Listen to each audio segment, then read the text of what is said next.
एक गोष्ट सांगा, जर तुम्हाला आजपासून 30 दिवसात 80,000 रुपये कमवायचे असतील तर तुम्ही काय कराल? तुमच्याकडे नोकरी नाही, कर्जही घ्यायचे नाही आणि तुम्ही घरी बसला आहात. बहुतांश लोक म्हणतील की भाऊ, हे शक्य नाही. पण 1930 मध्ये जेव्हा संपूर्ण जगात महामंदी होती, लोकांकडे खाण्यासाठी पैसे नव्हते, तेव्हा एका माणसाने एक पुस्तक लिहिले होते.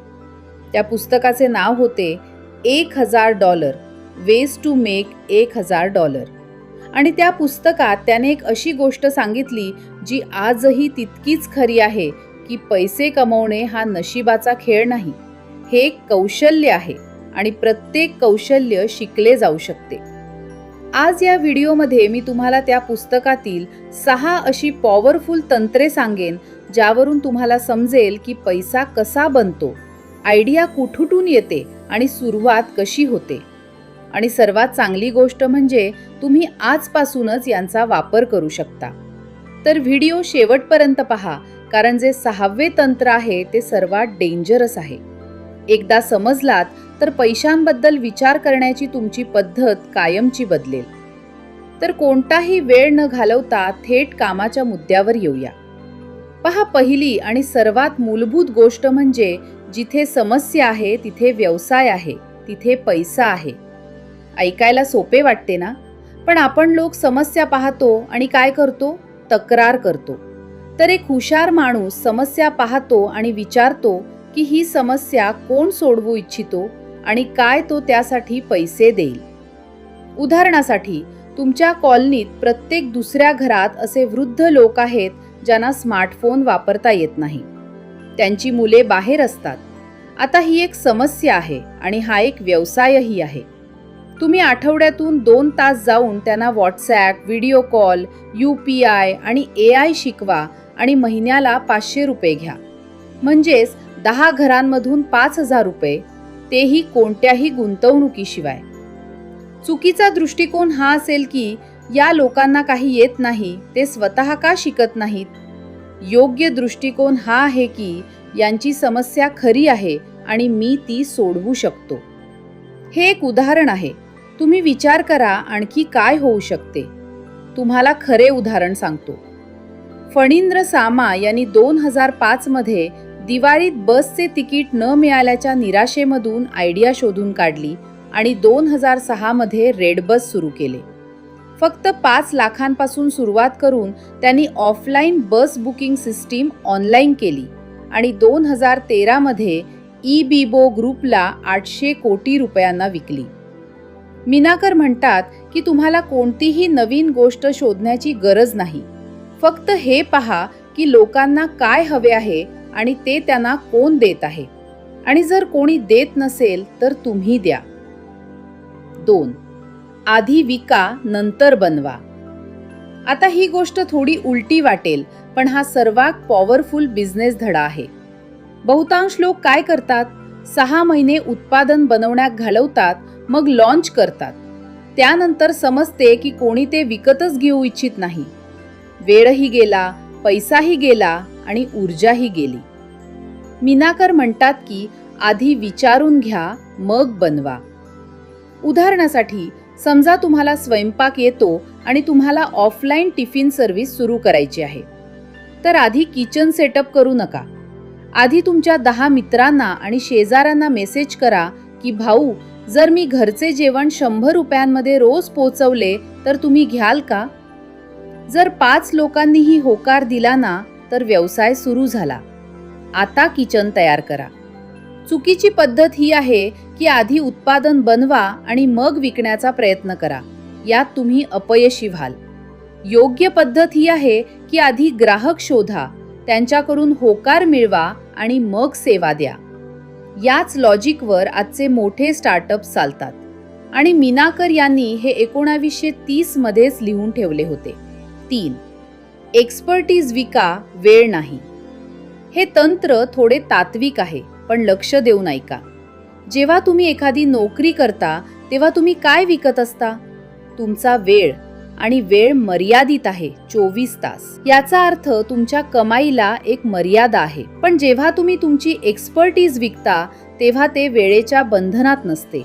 एका न्हाव्याचे उदाहरण घ्या. जर त्याचे 50 नियमित ग्राहक असतील जे दर महिन्याला येतात, तर त्याला रोज नवीन ग्राहक शोधावे लागत नाहीत. त्याचे उत्पन्न स्थिर आहे. दर महिन्याला नवीन ग्राहक शोधणे आणि जुन्या ग्राहकांना विसरून जाणे ही चुकीची पद्धत आहे. योग्य पद्धत ही आहे की जुन्या ग्राहकांना इतकी चांगली सेवा द्या की ते स्वतः परत येतील आणि इतरांनाही पाठवतील. हा रिटेन्शनचा नियम आहे आणि आजही हा प्रत्येक मोठ्या व्यवसायाचा कणा आहे. 5. सुरुवात छोटी करा, विचार मोठा ठेवा. लोकांची सर्वात मोठी समस्या ही आहे की ते एकतर खूप मोठा विचार करतात आणि सुरुवातच करत नाहीत, किंवा इतका छोटा विचार करतात की कधी मोठेच होत नाहीत. मिनाकर यांचा फॉर्म्युला आहे, सुरुवात छोट्या गोष्टीने करा पण प्लॅन मोठा ठेवा. उदाहरणासाठी एक मुलगी आहे जिला बेकिंग येते. तिने घरातून फक्त मित्रांच्या ऑर्डर्स घेऊन सुरुवात केली. मग इंस्टाग्रामवर पेज बनवले.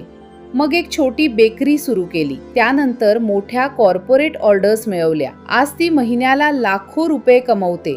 पण सुरुवात एका चॉकलेट केक पासून झाली होती. मिनाकर एक अतिशय महत्त्वाची गोष्ट सांगतात की मोठ्या व्यवसायांची सुरुवात छोट्या आयडियातून होते, पण त्या आयडियांच्या मागे एक मोठा विचार असतो. जर तुम्ही सुरुवातीलाच पूर्ण सेटअप, ऑफिस, कर्मचारी, गुंतवणूक या सगळ्याचा विचार करू लागलात तर तुम्ही कधीच सुरुवात करू शकणार नाही. पहिले पाऊल टाका, पुढचा रस्ता आपोआप दिसतो. तुम्हाला माहित आहे का, मॅकडॉनल्ड्सची सुरुवात कशी झाली होती? एका छोट्याशा रस्त्यावरील बर्गर स्टॉल पासून, आणि आज ते 100 पेक्षा जास्त देशांमध्ये आहे. त्यामुळे पुढच्या वेळी जेव्हा कोणी तुमची खिल्ली उडवेल की अरे यार हे काय छोटे मोठे काम करत आहेस, तेव्हा फक्त हसा, कारण तुम्हाला माहित आहे की तुम्हाला कुठे जायचे आहे. 6. व्हॅल्यू निर्माण करा. किंमत मागावी लागणार नाही हे शेवटचे तंत्र आहे आणि हे सर्वात पॉवरफुल आहे. हे लक्ष देऊन ऐका. पैशांच्या मागे धावणारे लोक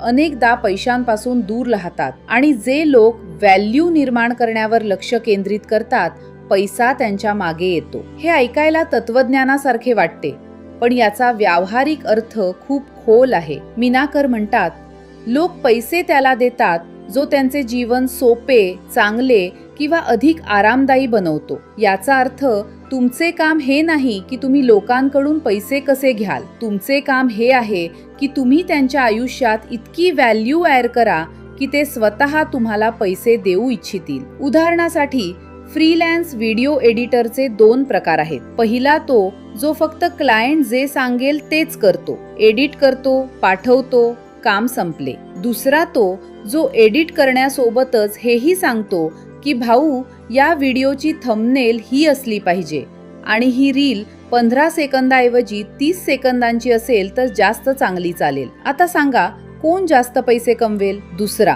कारण तो फक्त सेवा देत नाहीये, तो व्हॅल्यू देत आहे. आणखी एक उदाहरण घेऊया. 2 दुकानदार आहेत. पहिला फक्त सामान विकतो आणि ग्राहक निघून जातो. दुसरा, जेव्हा ग्राहक येतो आणि काही खरेदी करतो तेव्हा दुकानदार त्याला सांगतो की हे उत्पादन अशा प्रकारे वापरल्यास जास्त फायद्याचे ठरेल. पुढच्या वेळी ग्राहक कुठे जाईल? त्याच दुकानात. ही आहे व्हॅल्यू, आणि ही गोष्ट फक्त व्यवसायालाच लागू होत नाही तर नोकरीतही लागू होते. जो कर्मचारी फक्त आपले काम करतो तो सामान्यच राहतो, पण जो कर्मचारी आपल्या कामापेक्षा जास्त काम करतो, उपाय शोधून काढतो, आयडिया देतो, टीमला मदत करतो, त्याला प्रमोशन मिळते. मिनाकर यांचा मुख्य संदेश हाच होता की जगात $1000 कमवण्याचे 1000 मार्ग आहेत, पण या सर्व मार्गांचा एकच समान पाया आहे. कोणाची तरी समस्या सोडवा, त्यांना खऱ्या अर्थाने व्हॅल्यू द्या आणि हे सातत्याने करत राहा. इथपर्यंत पाहत आहात तर भाऊ,